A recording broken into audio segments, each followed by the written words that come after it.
I'm here in one of the finest universities in the United States of America, a university with so many accolades. And guess what? I have a professor with me. She's Ghanaian born.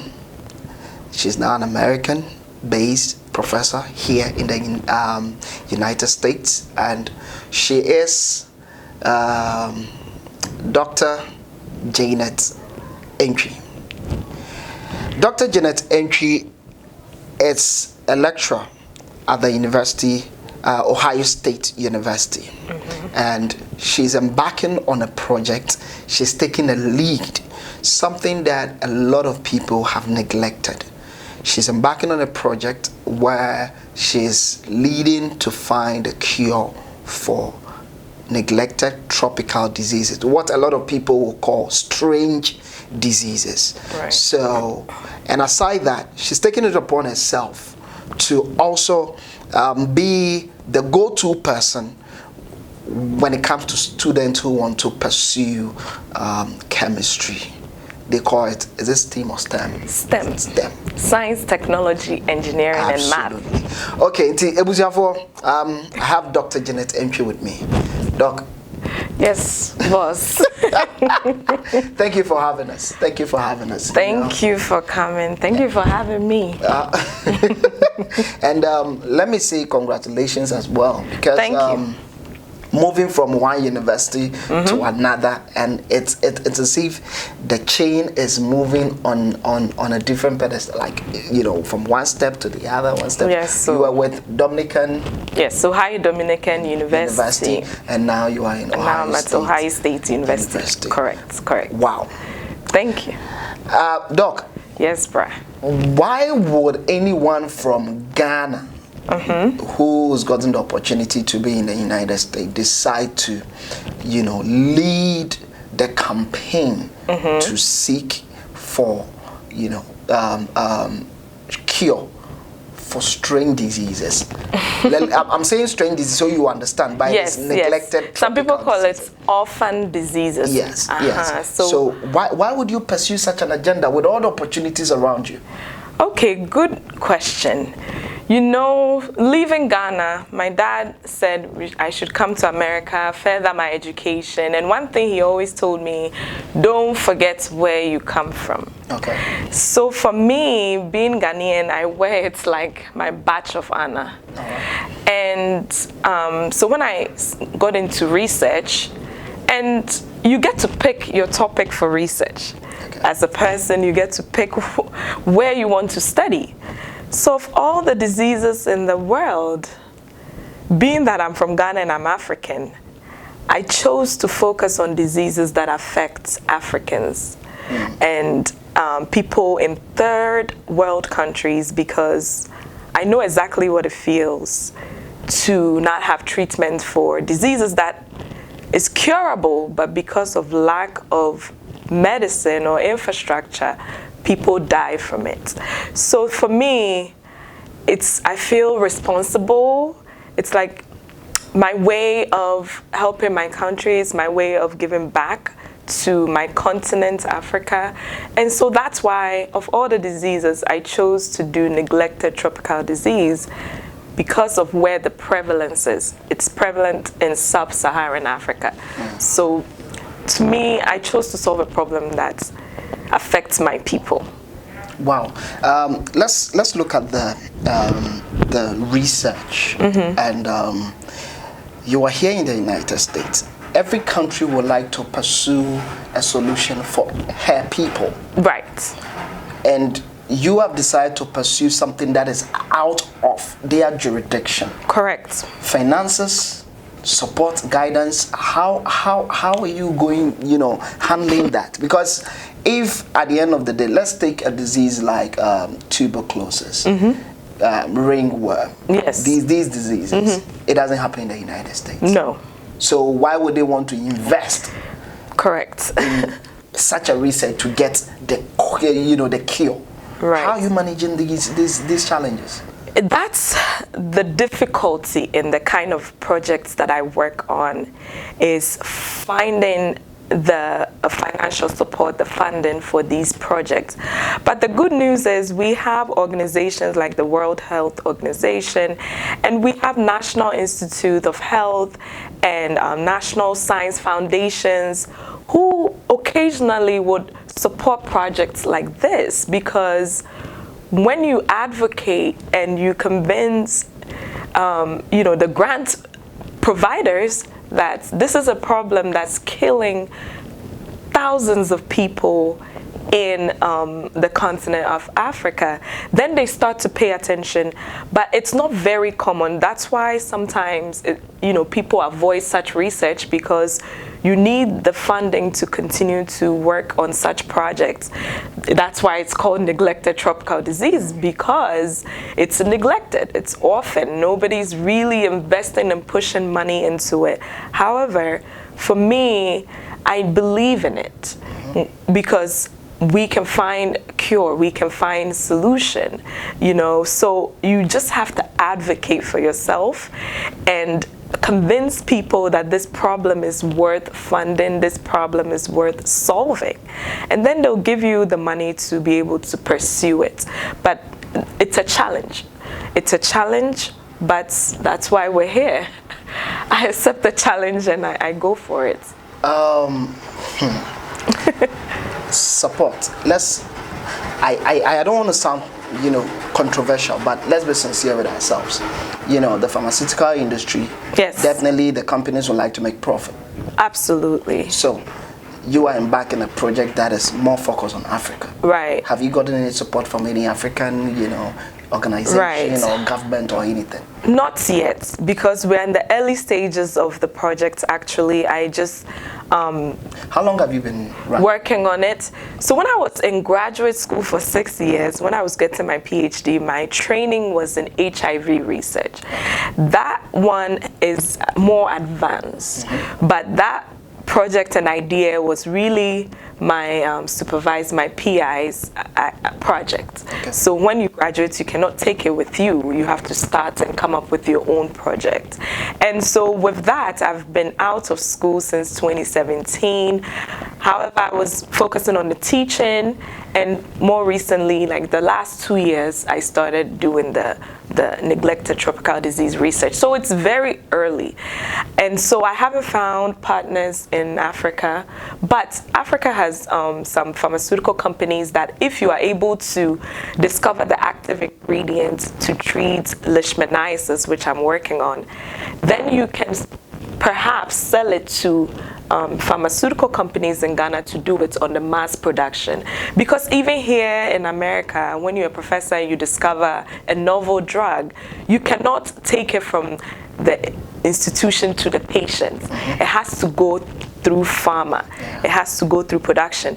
And so all you have to do is to tell people, this is the drug, this is how active it is, and then partner with companies to produce it for the masses and do the clinical testing and all that.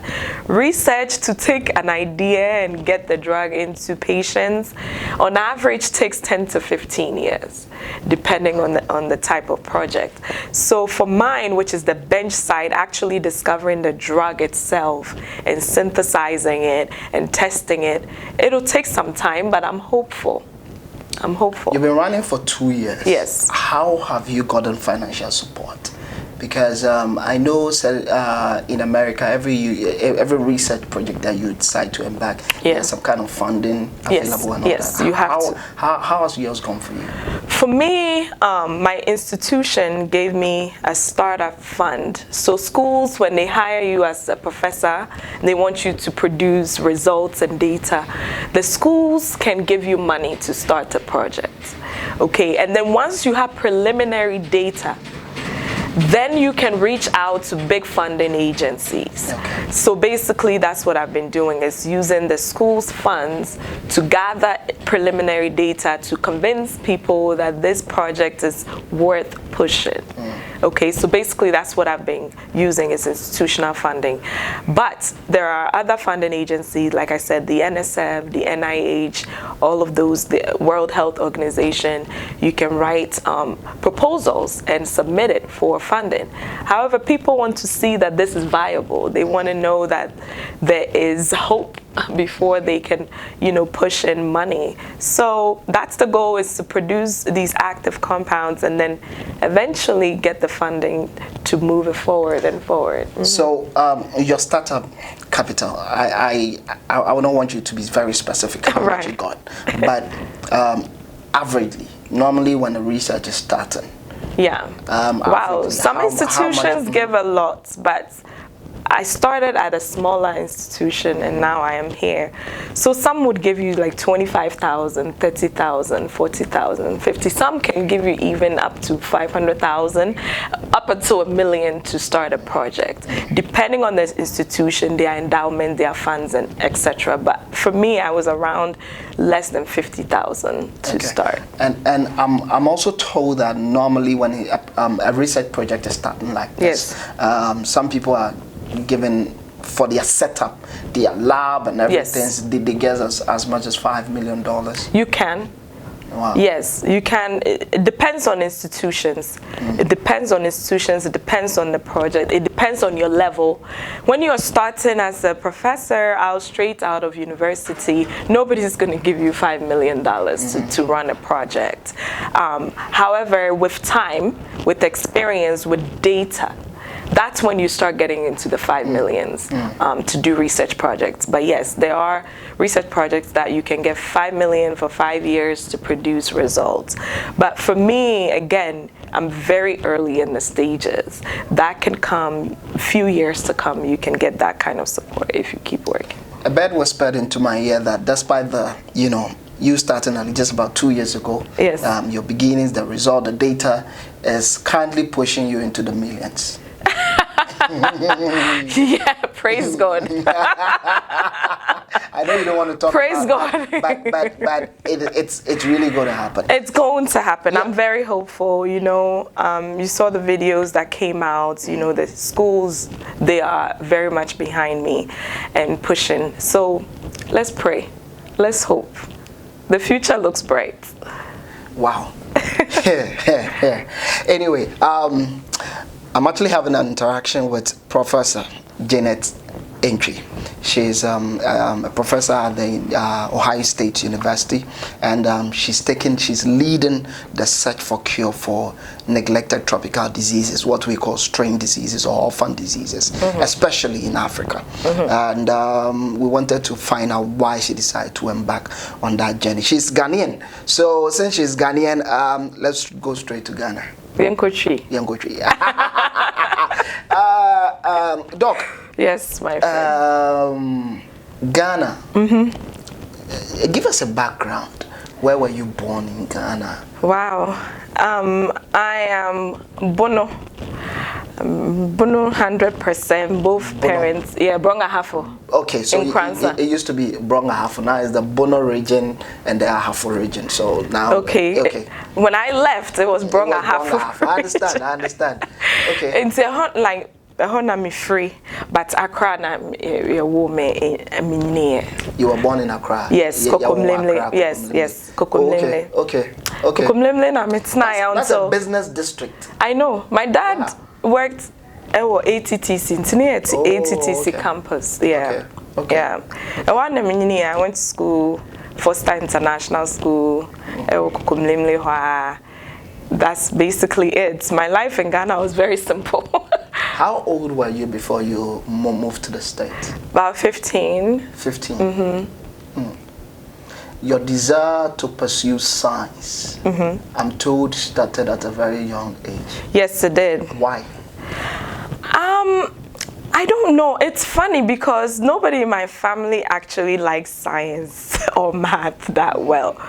They are more like reading people. My sister is into literature, and for me, I would say maybe it's a gift. I don't know. I gravitated towards math and science. My dad would buy English books, math books, science books. I would just do the math and science, and English some way. I say boring. I need calculation. I need to do numbers. I need to see numbers. I need to add things up. And that was my thing. Into me saying nyamio sense. So I don't know. That's you. That's me, I guess. Miss Media, no. So Wow. that's basically how it started.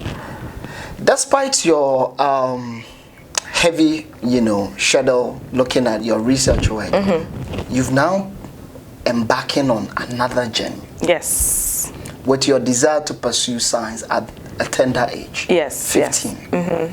And now you want to also encourage young, correct, young people, especially you were telling the black community. Or, yes. To also pursue. Yes, because in the U.S., when it comes to science, technology, engineering, and math, black people are in about the 5%. 5% when you look at medical doctors, professors, all the black professionals in science, technology, engineering, and math, we're in 5%. But there are more black people in the U.S. So that means there's a gap there. There's something that's missing, that's lacking. Why aren't there 13% black people, for example? So for me, it's always been a burden and a question: how can we increase minorities or black people, their involvement in science, technology, engineering, all the way to the top levels, the PhDs, the doctorate levels? And so that birthed a new project and a new idea is, how can we bring students all the way from high school through undergrad, through the doctoral level, and so forth? And since starting to work, I noticed that there is a lot I can do, or we can do. Those of us who've made it to that position, we have to find the solutions, because the problems that I will see as a black professor, my Caucasian professor may not see the same problems. And it's not their fault sometimes. They're just not wired that way. They don't come from that background. Is it an issue of culture? It could be culture, race. They are not black. Because if you don't understand somebody's culture, it's difficult for you to. Exactly. So the problems that I will see, maybe they will not see that. So if I'm there as a black professor, I have to look at things through my lenses. So when I see black students, I see them differently than my colleagues would. Again, it's not intentional or anything. It's just our backgrounds. The culture, that's it. Our backgrounds are different. So for me, I look out for black students, and the reason is we're always in the minority. And sometimes when you are small, you feel you're running a long race. You're going all the way from high school all the way to doctorate. That's a long journey. So you need all the support, all the push that you can get to make it that far. And that's why I started this coaching and mentoring for black girls and boys who have dreams of doing science, technology, engineering, and math, to go for it and show them how it's done. Because now I've done it.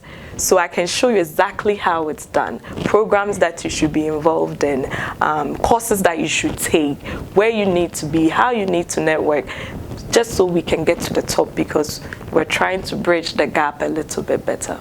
How has your 15 years living in Ghana influenced these choices you've made, from researching neglected tropical disease and then pursuing this coaching agenda? Well, I grew up among black people. And see, I am fully groomed, and I grew up in Ghana. I would say my core, my foundations, my principles, a lot of it was made as a teenager at that time. You know who you are, and you cannot forget that. So when you go into a place, now you are seeing different colors and different nationalities. You always have to look back. For me, I always look back at, wow, Ghana, saying what can I do? Ghana, what will I do? there are Ghanaians here, there are black people here. I can do the same thing that I would have done if I was back home. So I look for those opportunities to have my impact here, because currently I live here. So whatever I can do here to also help my people, that's what I have to do. So my background lets me know who I am, and because I know who I am, I always look for ways that I can better myself and the people that look like me. Yeah, so it definitely shapes a lot of my thinking and things that I do. What are some of the strange things that you saw in Ghana, like when it comes to strange diseases? Because a lot of people would tell you that, listen, I visited Ghana, I visited some places, and I'm in shock because I don't expect to see things like that. Right. Did you see things like that? Wow, growing up, you know, and I'm seeing people dying from things like malaria. And after studying for so long, I realized that, malaria, there's sense to say kunipa. And you see just like people die from what we call little diseases, you know, curable diseases. I saw it at the time. It didn't register. It didn't ring a bell. But after what I know now, I'm looking back like, why were people just dying from curable diseases? Curable diseases, and what's really the issue? So I think about now when I look back, trying to see, this person cried that died.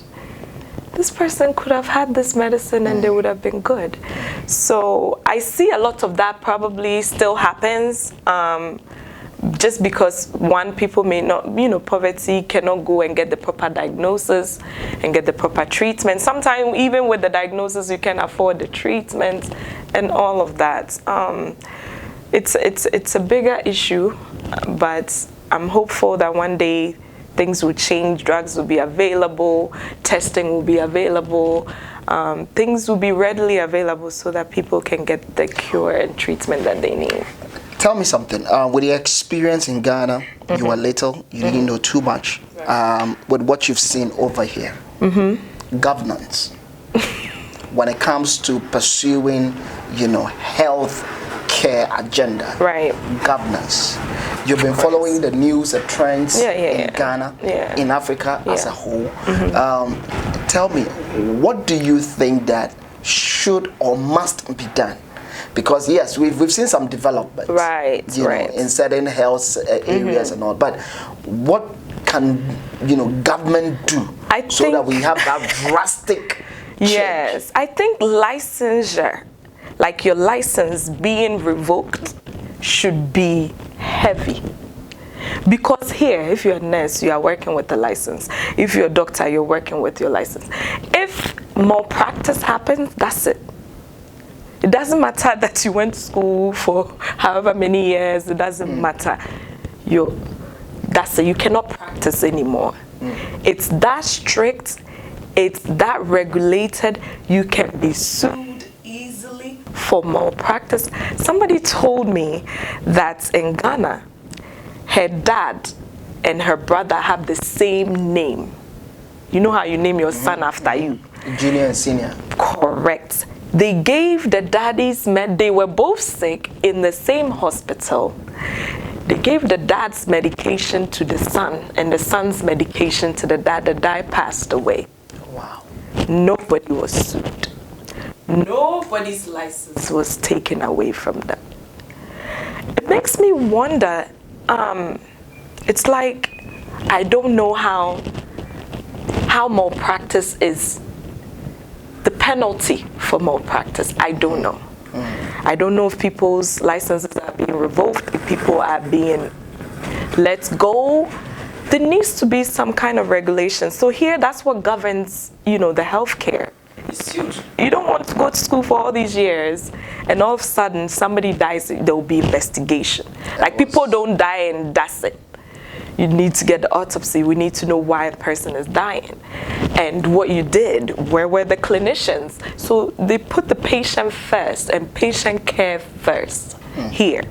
You know, to the point where if you are dying, you'll be taken care of before you get your medical bill, even if you don't have insurance. You see, so it's like the urgency and the response to the care and making sure people live is a priority.